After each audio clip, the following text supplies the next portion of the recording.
Okay, welcome back, everybody. So, left off last time about to derive some further properties of this solution. We had derived a bunch of properties of the heat kernel. So, our main object to study here is one-dimensional heat equation. So, this is what it looks like. Uh, we have claimed the solution looks like this. Um, so I'll make a statement later after we talk about some of these properties of the actual thing that we're claiming here when we say that this is a solution to the heat equation. But I'm not actually going to prove that theorem that I state. I'll refer you to its proof, but it's not really for the rest of the course and our purposes. We don't need any of the techniques from that proof or whatever. So you can have a look at it on your own if you want to, but it's not going to be useful for what we're doing for the rest of the course. So anyway, this was our solution formula obtained via, so one way to obtain this is just directly the Fourier transform. I'll mention briefly a little bit later how we can derive this as a consequence of, or at least related to, the central limit theorem from probability that will require the probabilistic interpretation of this equation rather than what we used, which was Fourier's law or Fick's law.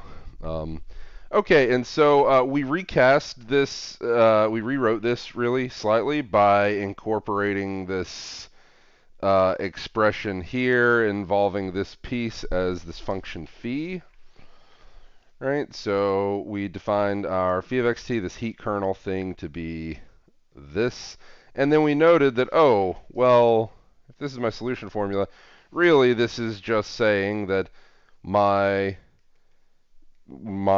concentration at position x and time t is given by convoluting this heat kernel with the initial data g, right?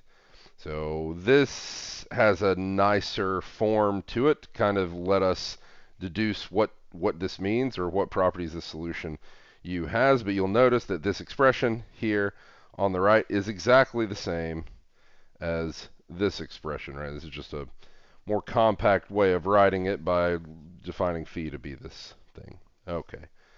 But so this is the form of the solution that we're looking at and deriving these properties for. So looking at this thing, maybe I'll rewrite it on a new page. All right, and so we have our solution u of xt, which is the integral from minus infinity to infinity of the heat kernel x minus y t g of y dy, right? So the variable we're integrating with respect to is y here. Okay, so what are some properties of the solution to, what did I believe I called this asterisk yesterday, so I'm going to just call, whenever I say asterisk and I circle it, what I mean here is this 1D heat equation, right? So, so the properties of the solution to this 1D heat equation. Okay, so I mentioned some of this yesterday, but now let's actually enumerate this. So we're going to go one by one, and then we're going to check whether or not we think this matches with our physical interpretation of what is meant by diffusion, right? And of course, you can think about that as, quantity of some, amount of chemical diffusing in some medium. You could think about it as, like concentration of some quantity of something in some kind of solution, right? Diffusing, through like a water tank or something. You could, and of course, you can always think about it as heat, right? If we view temperature as measure of heat, not getting into any details there, and think about this as measuring, the flow of heat, right? Then this is another interpretation here. We want to check that this is actually going to match our intuition here. Okay.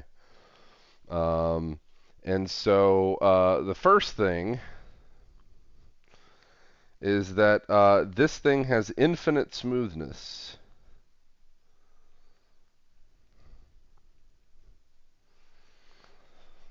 How do I note this? So first, note that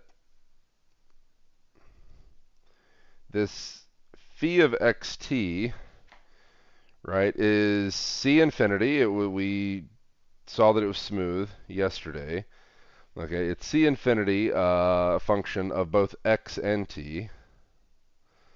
So this is C infinity function of x and t. Okay, for all, you know, i.e. for all x in R and for all t greater than 0. This thing is C infinity, right? This thing has infinitely many derivatives here. Remember, the only problems, just reminding you, the only maybe issues you might be worried about possibly is at t equals 0, but that's not a concern for t greater than 0. So this thing is fine. This is C infinity here. But then if I'm taking x and t partials of my solution,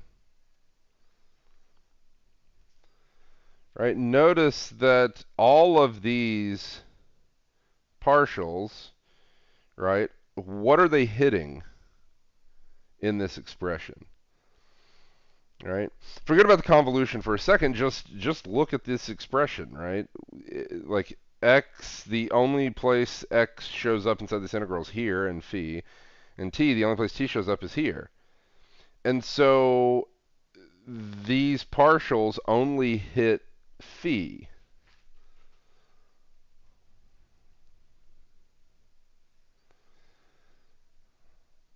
But phi is smooth, right? It's C infinity. It has infinitely many derivatives. So these partials here ignore, thus ignoring g.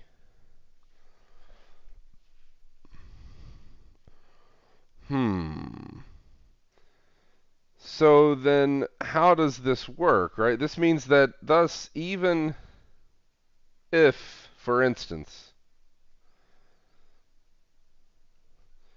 g is discontinuous somewhere,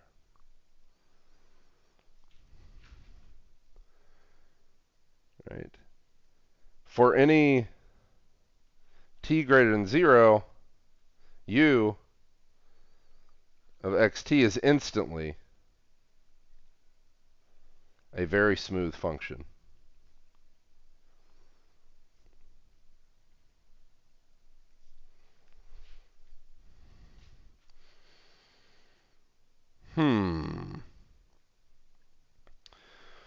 So we know just from the operation of convolution, I mentioned this when we briefly talked about convolution before we got to chapter 7, that convolution is involved like outside of, if we're not talking about PDEs for a second, if we're just asking ourselves like why would the operation of convolution be useful to us, one of the places that it's useful is in the mollification, right, the smoothing out of functions.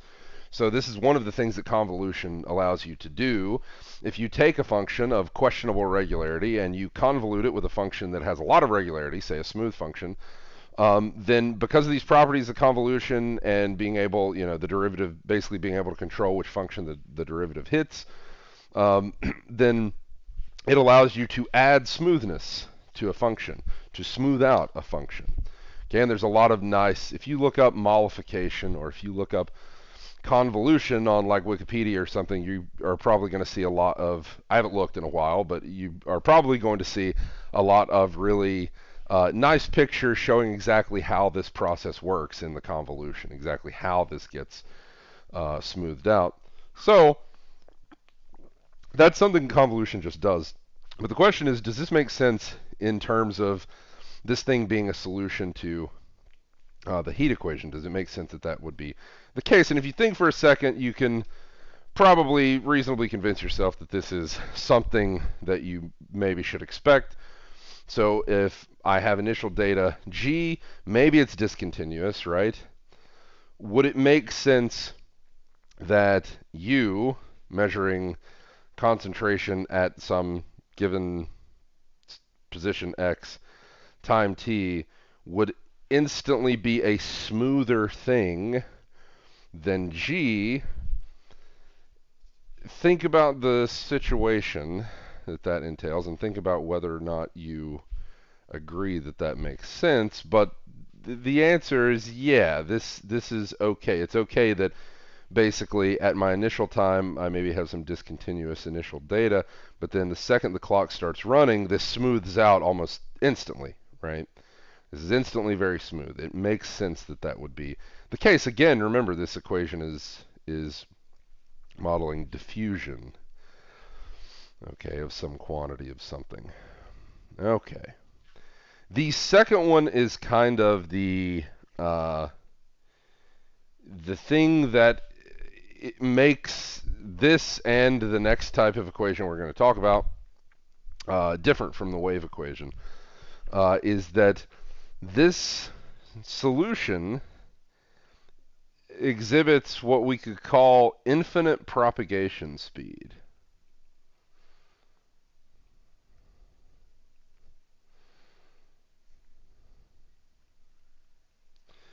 So this is very much in contrast with the wave equation.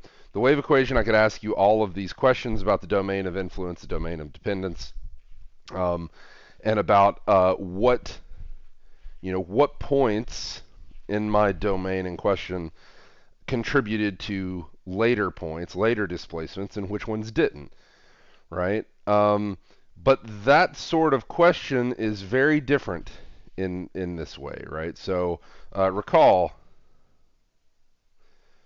for the wave equation. Now, you can think about the 1D case, and you do remember that the 1D case had different behavior from the 2D and 3D cases, right? There was a distinction in how the waves propagated, how these things behaved. Okay, but regardless of what dimension I was in, right? Regardless of being in 1D, 2D, 3D case, the information propagated no faster than a certain speed, the c, right? The information, the signal, the disturbance, however you want to interpret it, propagated no faster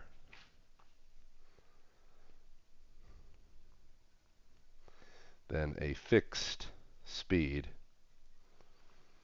which was the c, right? This is the c in our wave equation. Okay. However, this is not going to be the case with the diffusion equation, right? But this is not true for the diffusion equation.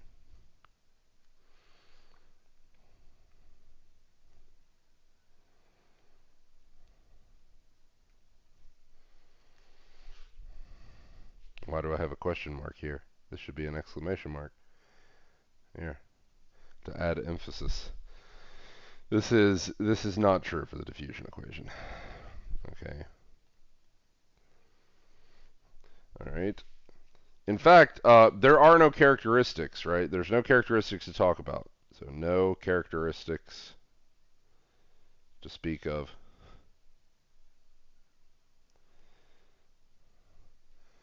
All right. So this thing that we did with the wave equation, either factoring it in the way that we did or basically using a characteristic type argument to find out that, oh, its general solution has to be of this specific form in the 1D case. None of that stuff we can do. In fact, directly from this formula, what has to be true? G is my initial data. This formula involves integrating over the entire real line, the heat kernel, right, weighted against, right, convoluted with the initial data. So the initial data sampled everywhere on the real line is required to even write out this solution. So this means at any point at any position, at any time, in order to evaluate, right, in order to find out what this U is, I need to sample my initial data at points that could be infinitely far away, right? Just from the entire real line. No matter where I am, I have to sample my initial data on the entire real line, right? And so points that are infinitely far away in some way contribute to my value of the solution at any given point. Right? So this is what we mean when we say that this exhibits infinite propagation speed, i.e., for any point xt at which I wish to know u of xt, I must sample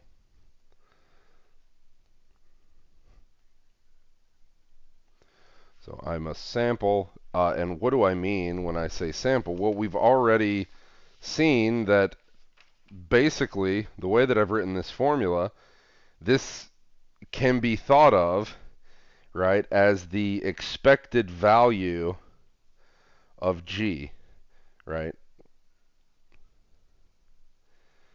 in some sense, right? This is like expected value of G.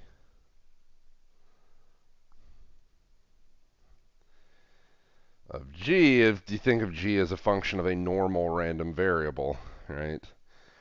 And so this, what we're doing, our expected value is really an averaging thing. This is, if I want to know the expected value of a function, this is asking for the average of the function. So really, when I say sample, I'm averaging, right?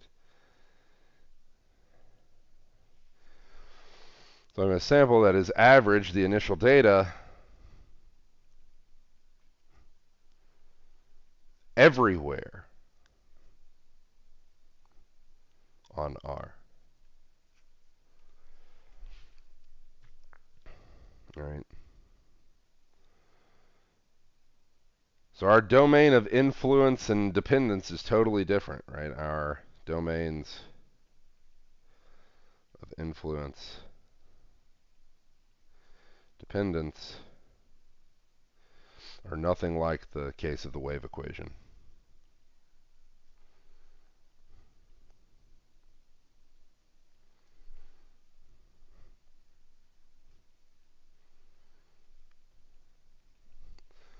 So this is a big difference, right? Okay.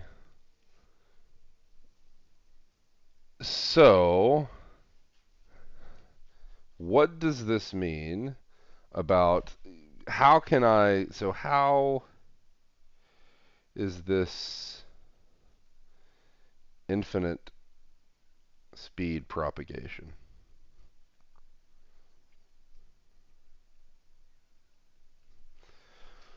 So here's just a quick thing to consider, right? So say we have initial density G that is localized in the sense that it's 0 everywhere except very close to, say, a fixed point. We'll say x equals 0. That is localized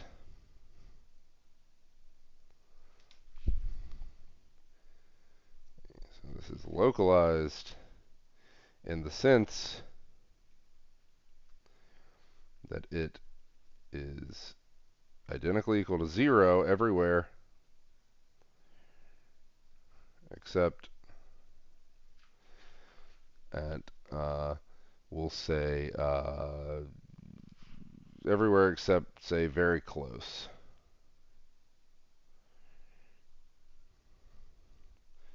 to a point, say, x equals 0. Okay, so everywhere except near x equals 0, this thing is 0. Okay, where at x equals 0, it is slightly positive.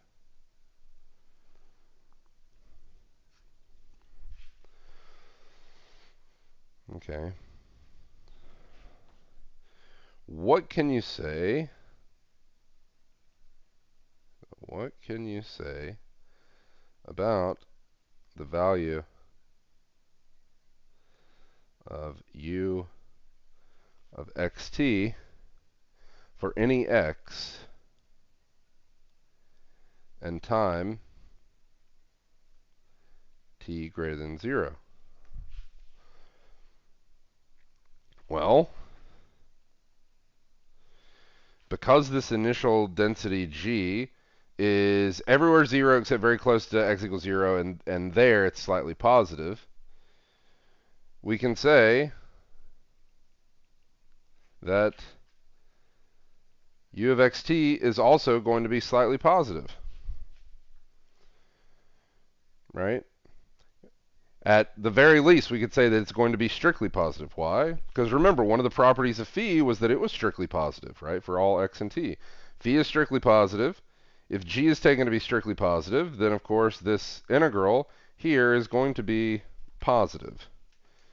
Okay, so this is positive for all x in R and t greater than 0.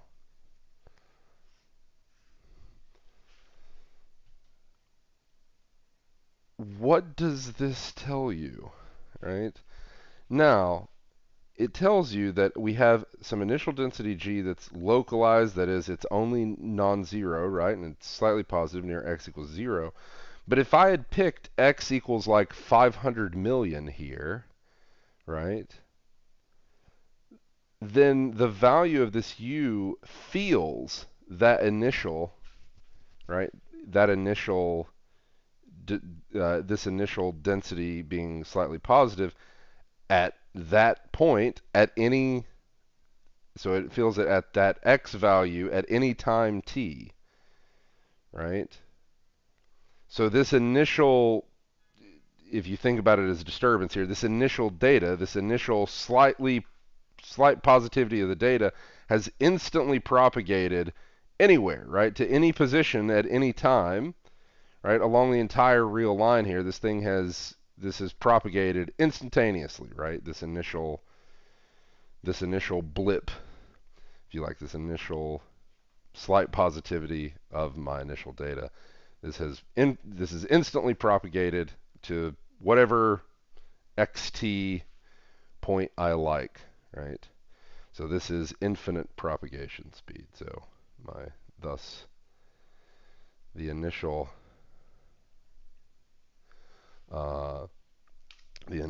info has propagated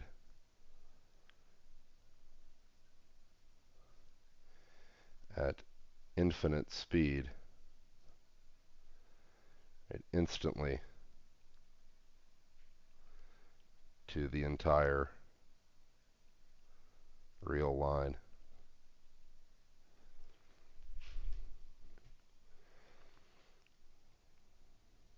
So this is my infinite propagation speed.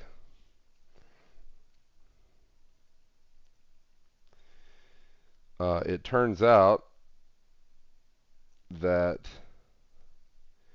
this property is actually baked into Fick's law from the start. So it's actually not that surprising once you know that we use Fick's law to derive the heat equation. It's not surprising the solution then would exhibit this behavior because it's actually baked in to that from the get-go. All right, it's actually a consequence of this.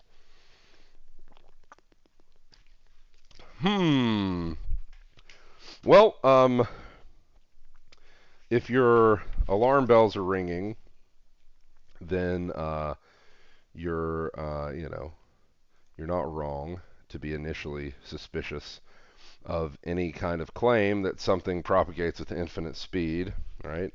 Such a thing is supposed to be impossible, according to relativity, right? So why doesn't this violate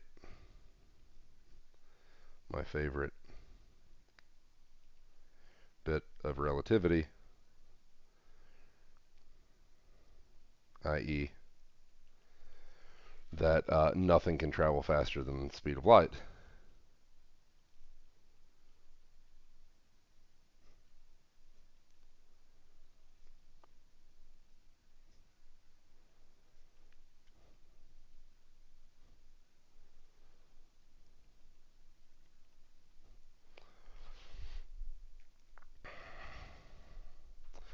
Well, let's consider what it is that's actually propagating, right? Question. What is it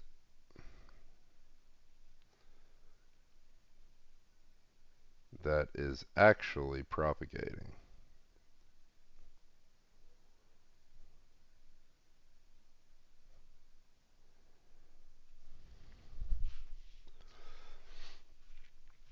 Right? In that previous example, what is it that we're talking about that's propagating? So, what did we do in our derivation that could even possibly account for this, right? Well, of course, the heat equation was derived before relativity, right? So, do there exist like relativistic treatments of diffusion? Yes, there do. So, similar to the wave equation, the heat equation or diffusion equation is not the only um, such diffusion equation, right? So like Schrodinger's equation can be thought of in a sense as a diffusion equation of sorts. So this is one thing that yes, there's diffusion equations that address this, but also we should be careful here to say that we're not actually violating anything here, and here's the reason why. So if we think about what is actually propagating, right? In our derivation, we didn't include any like concept of mass, inertia, nothing like that. So there's no accounting for this physical requirement. But when we think about what's propagating infinitely fast, we're not talking about particles, right? We're not talking about anything that possesses mass or inertia. Okay. And in fact, as I've mentioned several times now, there exist derivations of the heat equation from random walks. Okay, which means that the quantity being solved for in that um, in the heat equation or the diffusion equation is it's a probabilistic quantity, right? And so rather than viewing u of xt as like a precise quantity, it's probabilistic, right? It's probabilistic information that is sought. So you're not getting exact information, you're getting statistics of possibilities. Okay? And so if you think of the diffusion equation as modeling like the motion of particles, right? But not the precise exact motion, but rather like an approximation of the motion on a large scale, right, on a macro scale, then what you're thinking of modeling is the statistics of the particle motion, right? And so the way that you think about this is if we go back to our phi really quickly, how does this phi behave, right, as x increases? What's this exponential thing, right? And here the x term is squared here. So as x increases, x goes to say positive infinity or negative infinity, doesn't matter here. So if as x goes to positive or negative infinity, this thing goes to zero pretty quickly. Right? So this decays really, really quickly. And we know how the normal distribution behaves, right? So we understand how this thing behaves, right? Even in terms of standard deviations, right? If I wanted to start measuring out like this as standard deviation, right? This thing being centered at 0 and these having standard deviation like 2 alpha t. So then what is all of this saying?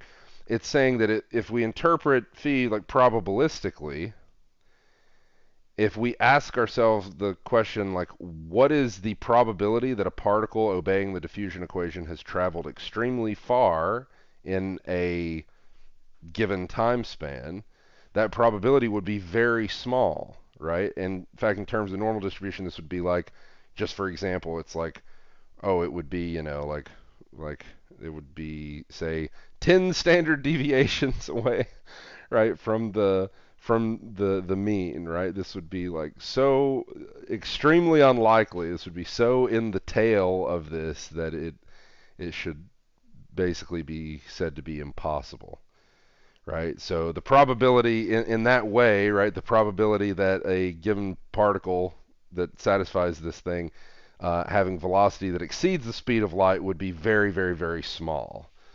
As I said, there are relativistic treatments of this, and so if you wanted to have a look at the probabilistic treatments, so probabilistic treatment of the diffusion equation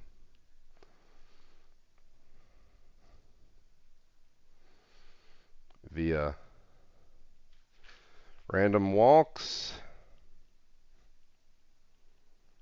and the central limit theorem.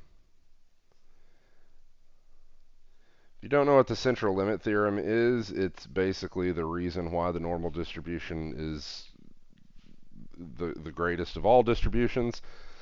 It's a very, very amazing fact. If you take Stat 410, the course basically culminates in a proof of the central limit theorem. The central limit theorem is another way of interpreting. It can actually, be applied in this setting to kind of interpret the diffusion equation again from this angle of probability. If you're interested in looking up the details of these things, you can find them. Let me give you the page number. So the derivation via random walks and the treatment via random walks is from page 277 to like 270. Looks like 270.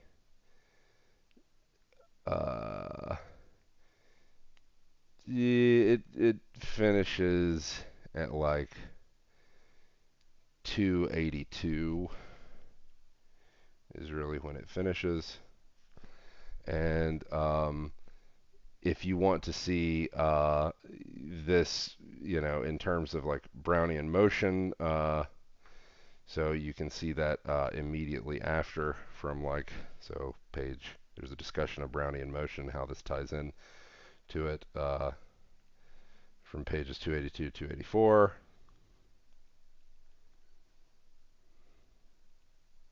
And the discussion of how to obtain solution via central limit theorem. So these phrase the problem in terms of probability, how to solve via central limit theorem. This is from page 284 to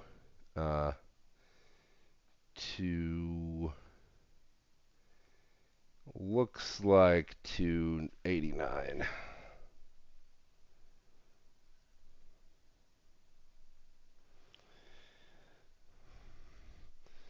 So these are all very interesting applications or interpretations of the fusion equation, which instantly ties in this probabilistic argument, right, and brings back again this all of these things are related. It's impossible to write out that expression for phi and not mention its tie-in as being the density function for the normal random variable, which was one of our main facts about phi.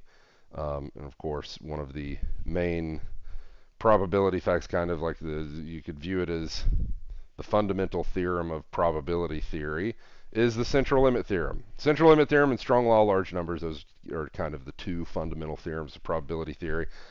Central limit theorem is, basically the reason why you've heard of the normal distribution or used it.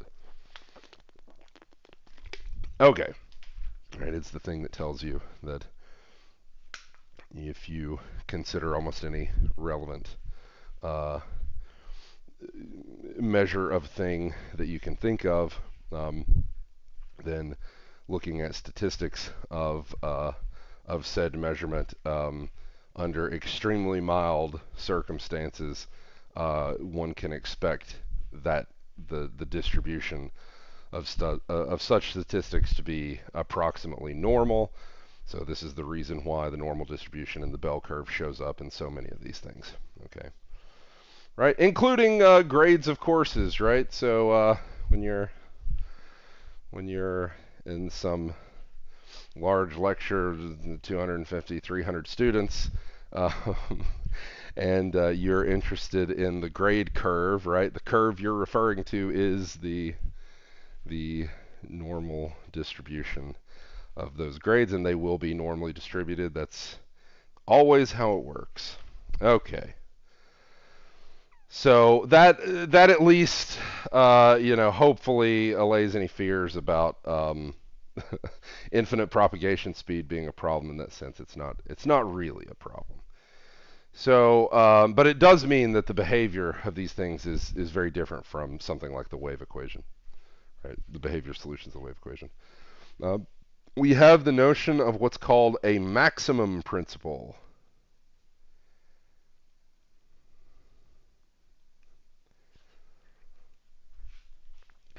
Okay, so suppose the initial data is bounded,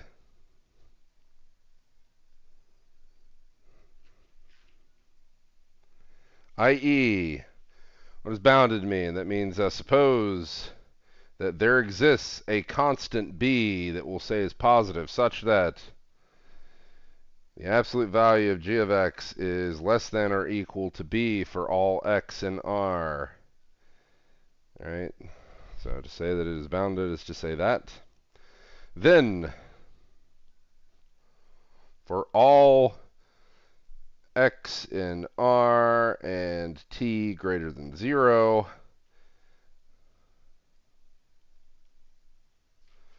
if I consider the absolute value of the solution at point xt, this is less than or equal to the integral from minus infinity to infinity of, again, phi is always positive. So this is phi of x minus yt, right? Just from our solution formula, what is this? This is phi times the absolute value of g of y dy. But this is less than or equal to, because of this bound on g, this would be less than or equal to b times the integral from minus infinity to infinity of phi of x minus y t dy. But this integral is 1, so this is b. So one way of looking at this is that if my initial data is bounded, then so is my solution. Right? So if the initial data is initially bounded by b, i.e., if the initial data is initially bounded by b, then so is the solution u of xt at any time t. Right. Okay. Another way of thinking about this is that the maximum value over the entire real line of u initially will automatically set an upper bound for the values of the solution at any time.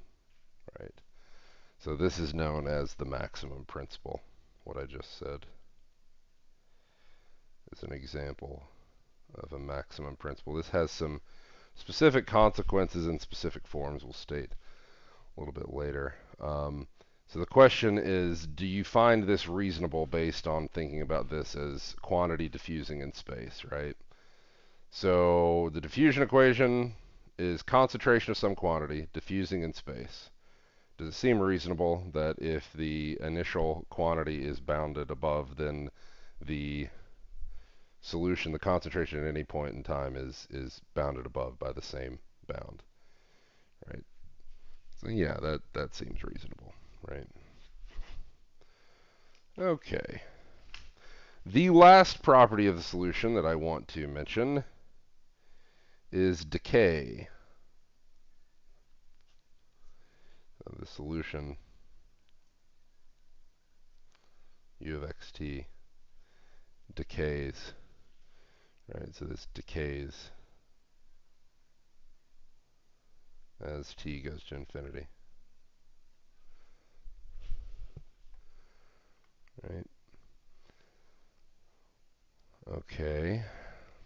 So let's do the following, right? So let's say g is integrable.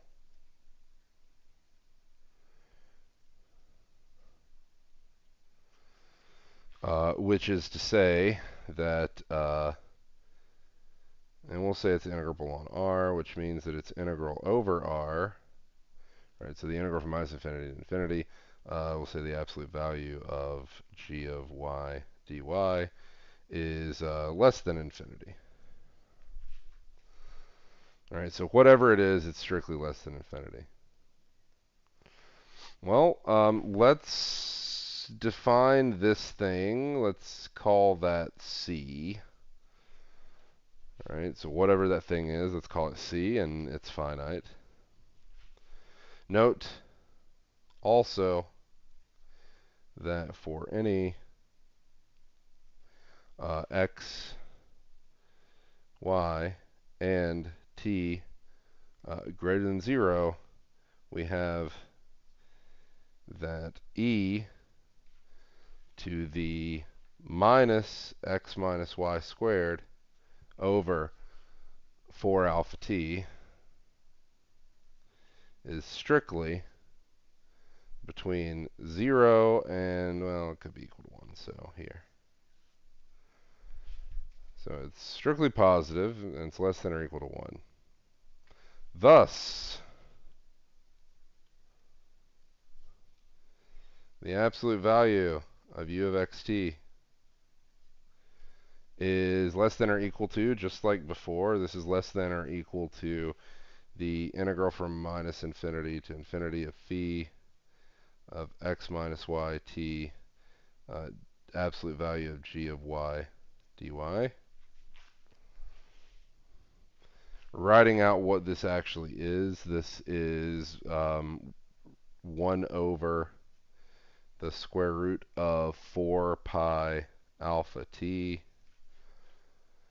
times the integral from minus infinity to infinity of e to the minus x minus y squared all over 4 alpha t times the absolute value of g of y dy. Using these bounds here, right? This is, so using the bound on e first of all, this is less than or equal to 1 over the square root of 4 pi alpha t times the integral from minus infinity to infinity of absolute value of g of y dy. What did I do here? I used this upper bound on e and the fact that this was positive to give me that when I move the absolute value inside the integral, that's a less than or equal to move there. Here it doesn't, the absolute value of phi is just phi, so then I get exactly this expression. Here, this bound means that this is less than or equal to replacing this with 1. Okay, and then now I'm going to replace this with c, which is finite. So this is equal to c over the square root of 4 pi alpha t.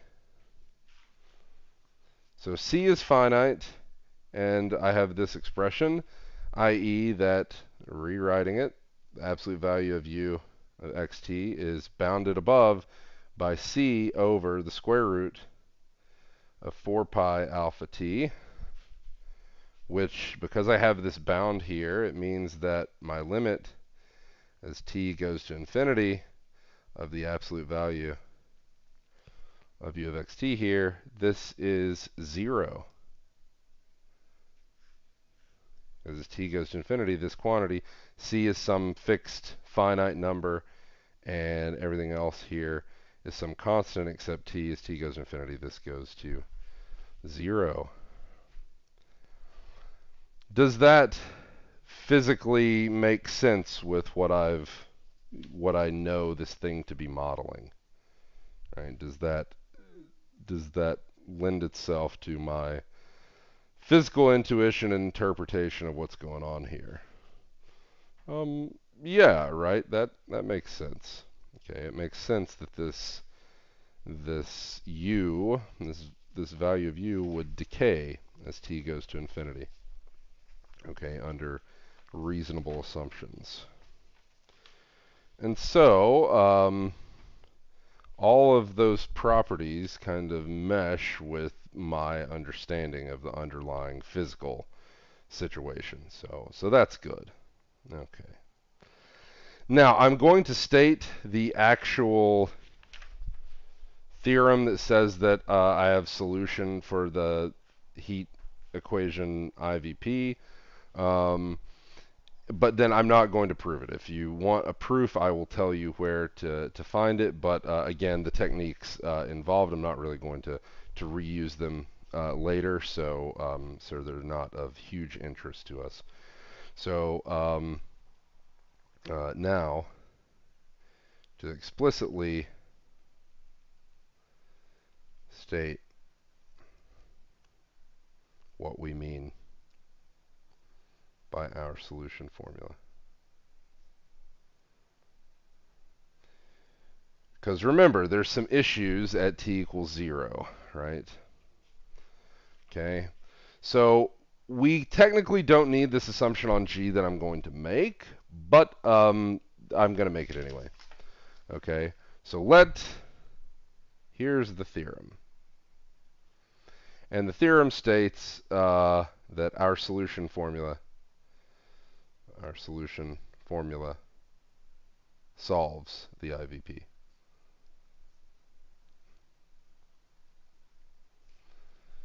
Okay. I did this in shorthand previously by showing that, you know, if you were willing to accept those statements, those claims I made about this thing converging in the sense of distributions to what it should to the delta function, then we were happy. But this explicitly states exactly what I mean by all of that. So let g of x be a bounded, continuous, integrable function on R. This can be weakened. This requirement that it be bounded, continuous, integrable, that can be weakened, but I'm not going to worry about that. Okay. Define u of xt to be the following. So let me recall, I thought I had it on a sheet here, but it's possible that I don't, so maybe I'll just rewrite it here. So let's, let me rewrite this, if I can.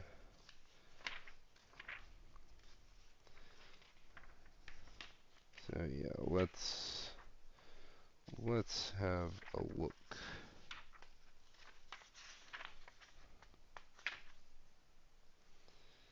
And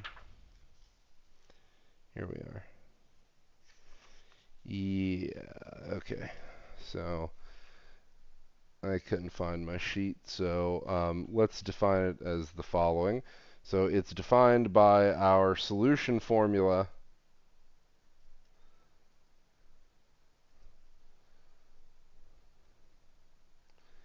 e of x minus y t g of y dy. if t is greater than 0. And it's defined to be g of x if t is equal to 0. Okay. So the fact that this was continuous was shown by what we earlier said about this phi, converging in the sense of distributions to the delta distribution that centered at x that's going to pick out this value. That's what I did in the previous lecture. But restating this now, it turns out that this is more than continuous. This is actually going to be c infinity. All right, so then u of xt is c infinity solution. So is a c infinity solution to the diffusion equation, which is u sub t equals alpha u sub xx for r cross 0 to infinity, and u of x0 is equal to g of x on r. Okay, and to make this work, right, so, and the limit as t goes to infinity, or sorry, as t goes to 0 of u of xt is equal to g of x, right, for all x and r.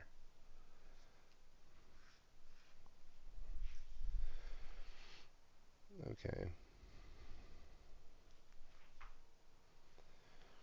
So recall that this little, you could say, wait, why did you even need to do this? I thought our solution formula was fine.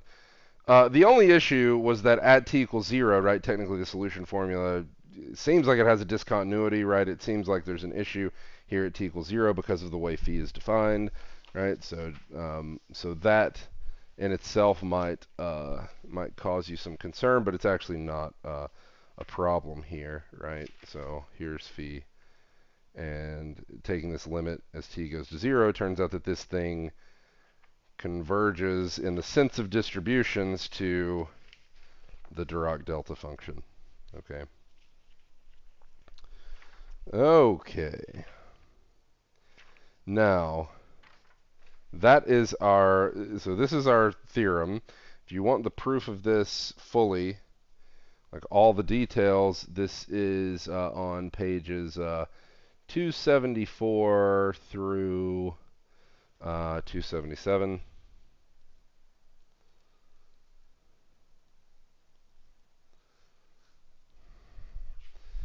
So that is where you can find those details. That's not going to be, like I said, it's not going to be super important for us to keep track of all those, and so so we're moving on so that we can talk about other things that are going to be a lot more important to us. Okay. Well, let's talk about, just as we talked about for the wave equation, let's talk about well-posedness of the IVP. Okay. Well, it turns out that so this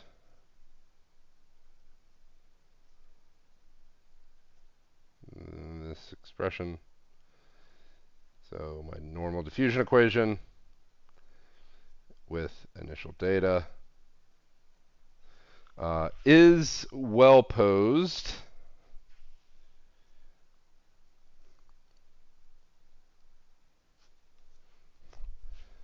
But it's a little tricky. We have to be very careful here. So one, existence. Existence is taken care of by this previous theorem that we just did, right? So that's our theorem, right? Theorem tells us that there exists solution to this thing. So that's fine. Now, like I said, the theorem can be weakened, but we don't have to worry about that now. If it is weakened, though, this well-posedness, we have to be a little bit careful here. This might exhibit what's called finite time blow up, which means that the solution blows up after some finite time. So just be aware that weakening those assumptions can impose some extra complications like that. Okay, but what about the questions of, so remember, well-posedness is, it's questions about existence, uniqueness, and stability. Okay. Now, it turns out that stability is actually pretty easy to check. Remember, stability means that if you take like close by perturbations of the initial data, this should lead to the resulting solutions being close to one another. That's actually pretty easy to show. So then the question is, what about uniqueness? Okay. This is a little trickier. This is actually a lot more subtle. Um, and this was something when I was an undergrad studying PDE. I don't remember if this was mentioned by the instructor, or if this was something that was talked about much, but this was definitely something that I was less aware of as an undergrad and only found out about much later. So the question is, what about uniqueness to this, right? This thing with homogeneous initial condition here, right? Well, it turns out that I'm not going to go over the construction here. This is due to Tikhonov.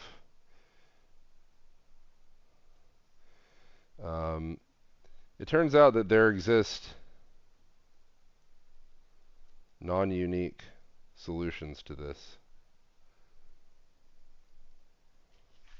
that are non-trivial. Hold on. I'm combining facts here. The fact that there exist non-trivial solutions to this gives me non-uniqueness for the general IVP. But the actual statement here due to Tikhonov is that there are non-trivial C-infinity solutions to this. So there exist non-trivial C-infinity solutions to this, which leads to failing of uniqueness for the general IVP.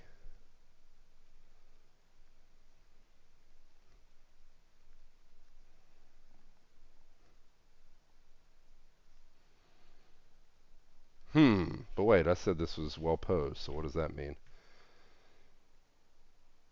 Hmm.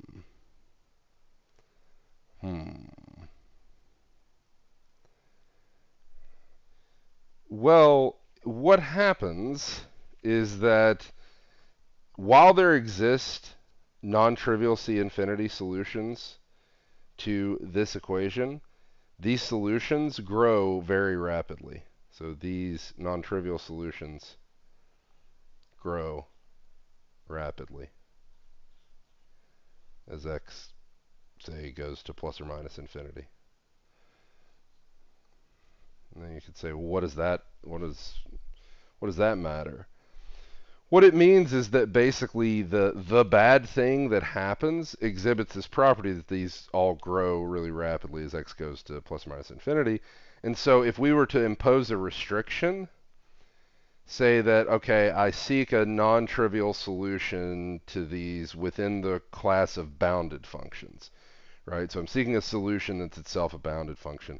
Then there exists no non-trivial solutions to this thing. The only one that exists is the trivial solution, and we get uniqueness, right? So, but uniqueness holds in the class of bounded functions.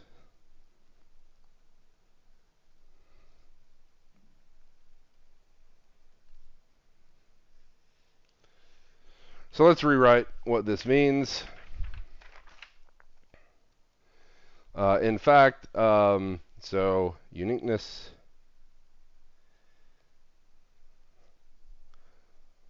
for the IVP of the diffusion equation.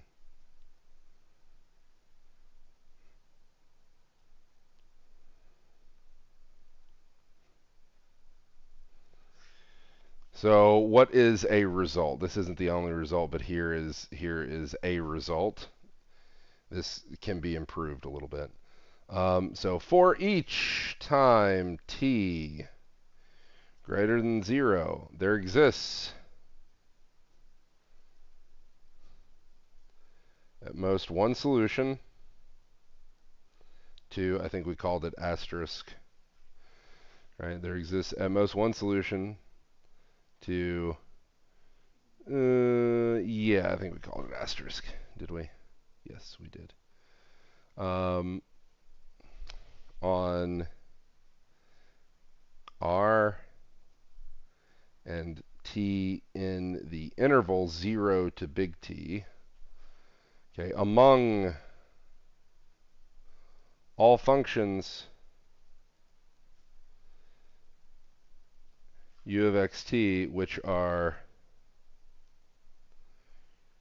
C2 in x, C1 in t, so continuously twice differentiable in the x slot and differentiable in the t slot, right? And satisfy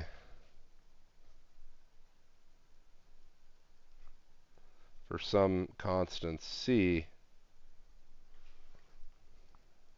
and alpha the following bound.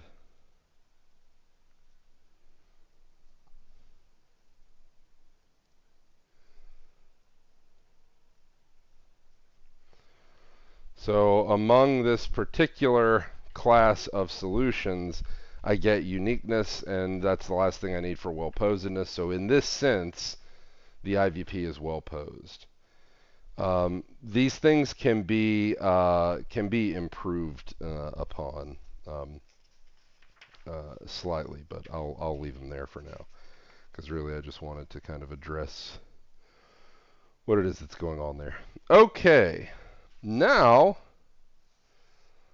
let's ask the following question. Is the backwards heat equation well posed? So remember that the backwards wave equation was well posed, right? So it makes sense to ask whether or not the backwards heat equation is well posed. The answer is no. And when a problem is not well posed, we could call it ill posed, right? So it is ill posed, which just means not well posed. Okay.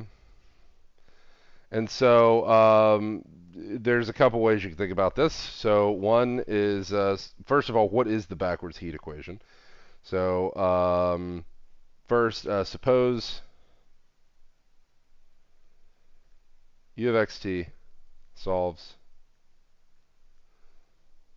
the diffusion equation and we are given u of xt1 for some time t1 greater than 0. Can we determine the initial values which produced that solution at that time? So can we determine the initial values u of x naught, which is just a function g of x, which produced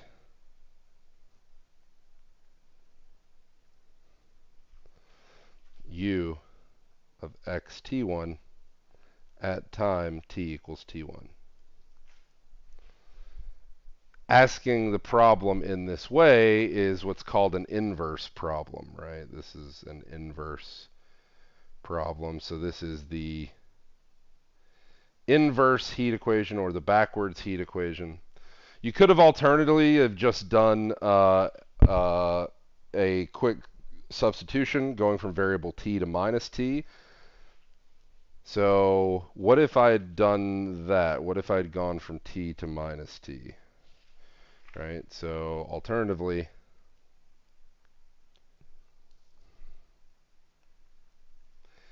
if I swap t with minus t here, the heat equation becomes what? The heat equation becomes u sub t is, I'll move the minus side to the other side. So this would be minus alpha u sub xx, right? This is also called the backward diffusion equation. It's backward because, of course, I've just swapped the orientation in t with the opposite. So what was previously considered going forward in time is now going backward in time. So this is the backward diffusion equation. So whether you write it like this and solve for this one going forward, so solving the backward diffusion equation going forward is solving the regular diffusion equation going backwards, right? Or asking it this way, right? Determining the initial values that produced a solution at that's given to you at some later time. However you want to phrase this, right? So maybe if we include this as an IVP where we've given the initial value here, however you want to phrase this, this is ill-posed. It can't be done. Okay, why though? So why is it ill-posed?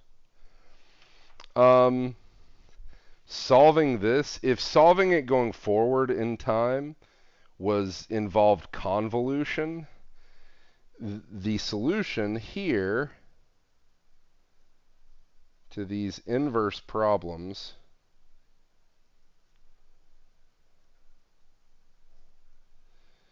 involves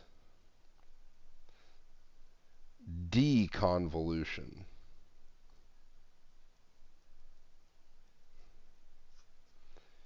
Which is extremely unstable.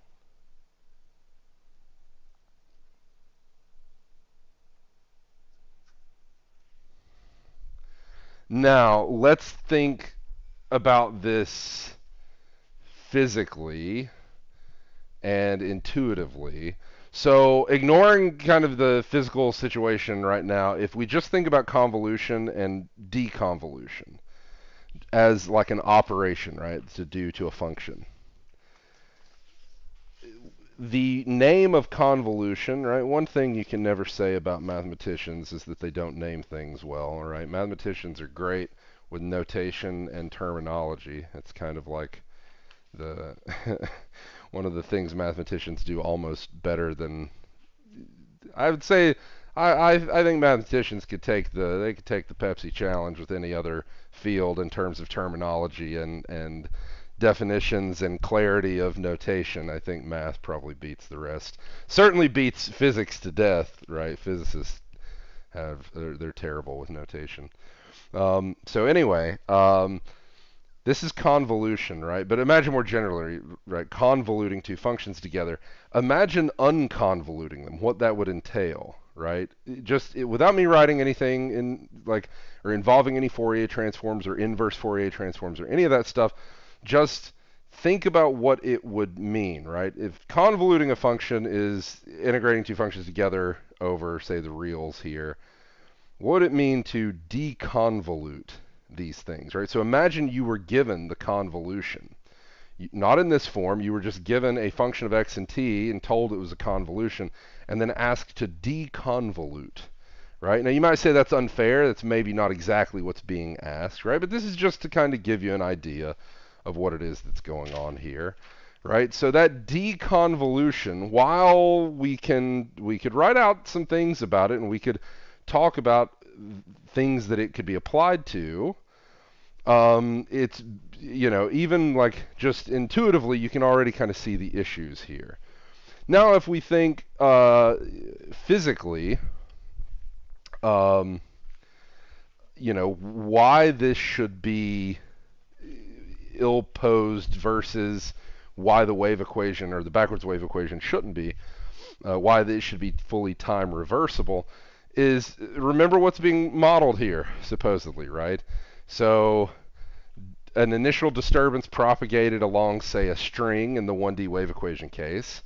Think about how knowing the, knowing the displacement at a time and position in the future and thinking about working backwards, how that relates to the physical situation in the case of a 1D string, and why that is more doable, right? How you can actually see how the backwardsness works. Now you might say, oh, well, the double time derivatives mean that doing this swap, right, does nothing, right? And that's ultimately what caused it. That's one way of thinking it, right? Like the algebraic structure, the actual mathematical structure of the equation dictates this. But we would expect that if the equation is a nice model physically for what's going on, that it should be reflected in the math somewhere there, right? So this is you can view either way as the correct direction. But for the heat equation and diffusion equation, think about what it is you'd be doing. You have quantity, it's diffusing in time. Think of undiffusing, right? Going backwards. Well, instantly you might say, wait, that's a different thing entirely, right? Like that's a question that is instantly, at least on the surface, seems a lot more difficult, right? That seems like something that requires some extra info to even hope to be doable in some way. And that's more or less the case. So that's more or less exactly what it is that's going on here. If you want to see a specific example of deconvolution and how this can be applied, so here's an application of this process, why it's hard, why it's unstable. A particular example of this is image processing.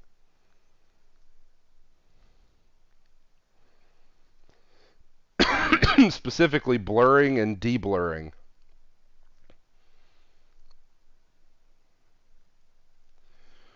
Okay. So, can you deblur a blurred image? Yes, to some degree. Is it possible to ever fully 100% accurately recover the original image from blurred image, right? Not exactly, right? If you're being very precise, then no, right? There's some information that's going to be like irretrievably lost in that process. Of course, it doesn't mean that you're just totally hopeless, you can't do anything, and so much research goes into exactly this sort of thing, but these sorts of applications are a nice example of these kind of trying to make these ill-posed processes as nice as possible is a huge topic of interest and things like this. This is not the only application, of course, but this is just one. Okay. All right. So it is not time reversible. This is your first example, and it's probably the most famous example of a PDE that is not time reversible. Okay, so in contrast with the wave equation. So let's do the following. I want to discuss some boundary value problems in the context of heat flow. So some BVPs for heat flow.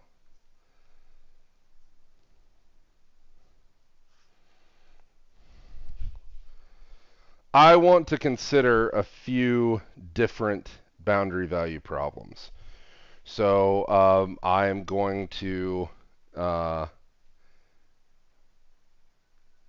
talk about inhomogeneous Dirichlet BVP. I'm going to talk about the homogeneous Neumann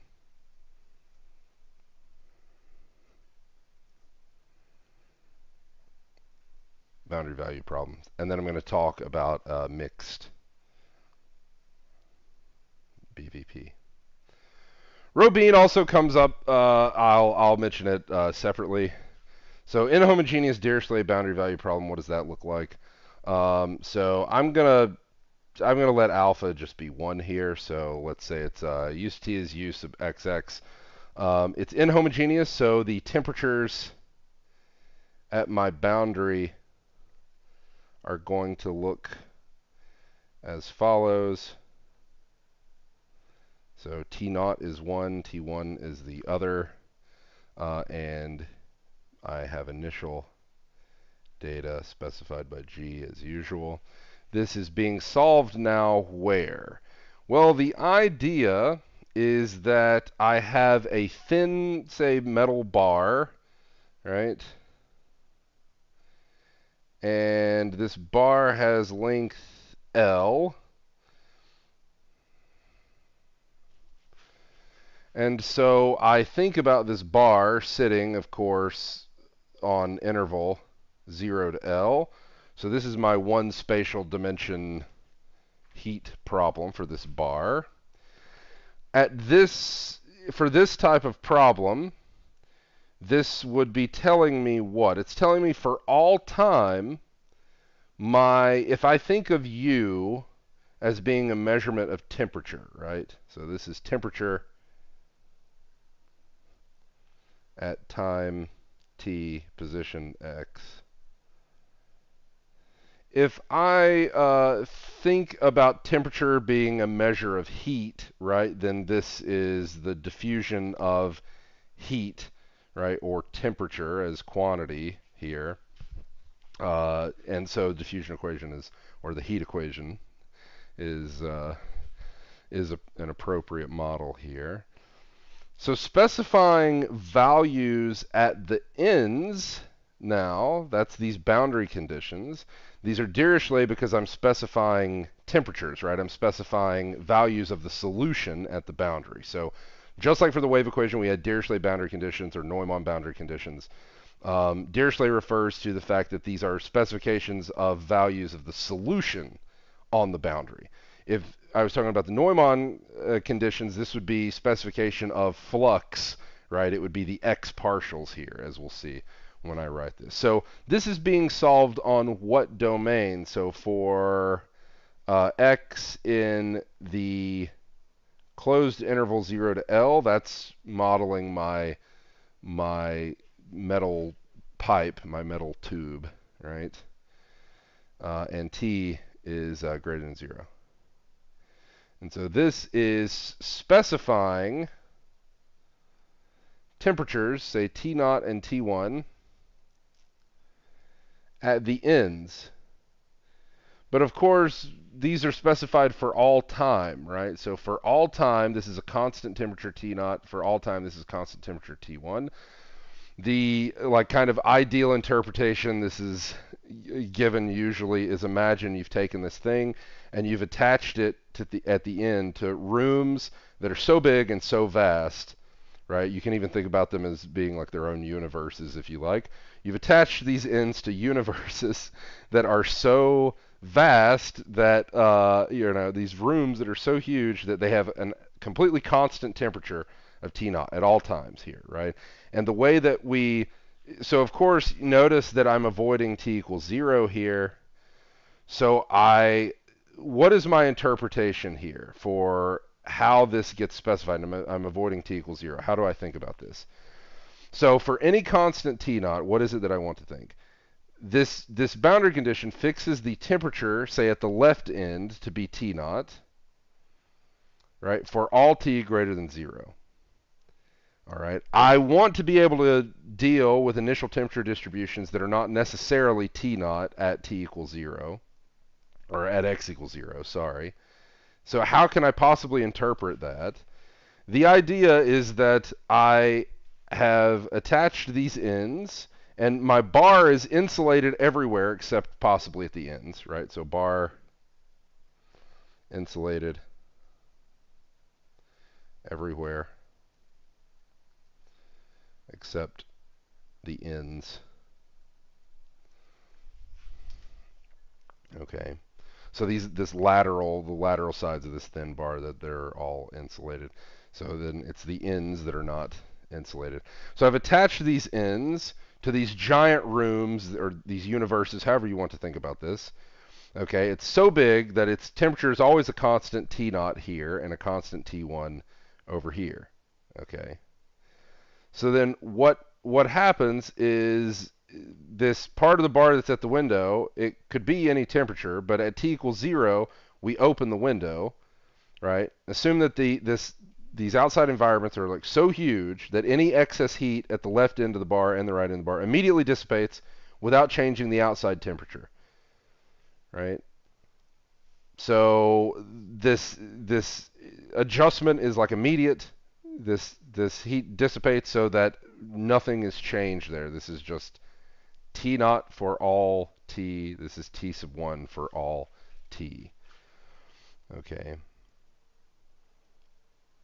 Right. So we're making an assumption that, you know, these are attached to these rooms that are so big or whatever that any addition or loss of heat via the bar is negligible.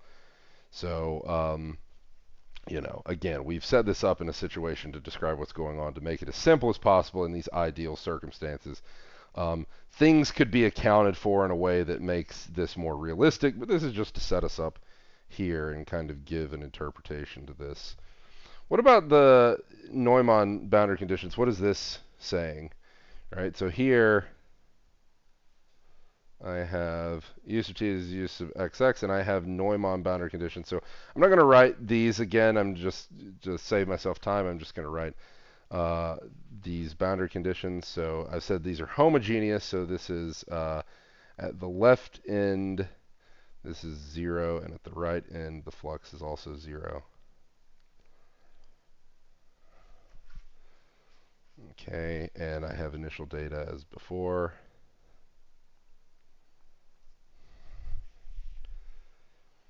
Okay. So what is going on here? We're setting the flux at both ends to be 0 for all later times t, right? So what does that mean? That means there's no transfer of heat at x equals 0, and there's no transfer of heat at x equals L. And so these two sides, for instance, are insulated, right? These are two insulated ends. Okay, that's one way of looking at this.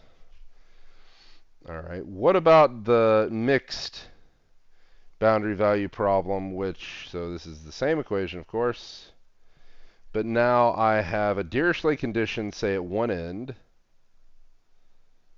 So I have some initial temperature fixed at my left end, and I have flux fixed at the right end to be 0. So I have a Neumann condition on the other end, and then I have an initial condition.